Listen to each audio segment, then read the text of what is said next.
வெறும் ரேஷன் அரிசியில் மட்டும் புசு புசுன்னு நல்லா ஸ்பாஞ்சியாக வர இட்லி இப்படி தாங்க செய்யணும். நான் ரெகுலராக இந்த மாதிரி தான் ஃபாலோ பண்ணிகிட்ருக்கேன்.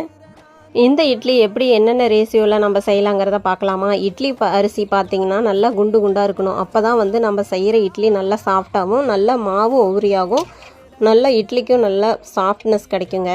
அது கூட ஆட் பண்ணுறது நம்ம பச்சரிசி தாங்க. பச்சரிசி ஒரு அரைப்படி அளவு நான் எடுத்துக்கிறேன். ரெண்டுமே நான் வந்து ஒன்றா சேர்த்துட்டு ஊற வச்சுருவேன். ஃபஸ்ட்டு ஊற வைக்கும் போதே கழுவிட்டு அதுக்கப்புறம் ஊற வச்சுருவேன். அதுக்கப்புறம் உளுந்து தனித்தனியாக எடுத்துக்குவேன். உளுந்து வந்து ஒரு படிக்கு நான் 100 கிராம் அளவு, நான் இந்த டம்ளர் அளவு நான் 100 கிராம் அளவு நான் ஆல்ரெடி அளந்து எடுத்துக்கிட்டேன். இந்த டம்ளர் தாங்க 100 கிராம் அளவு. அப்போ 4 படிக்கு 400 கிராம், அதுக்கப்புறம் ஒரு அரை படிக்கு நான் 50 கிராம் அப்படியே சேர்த்துக்குவேன்.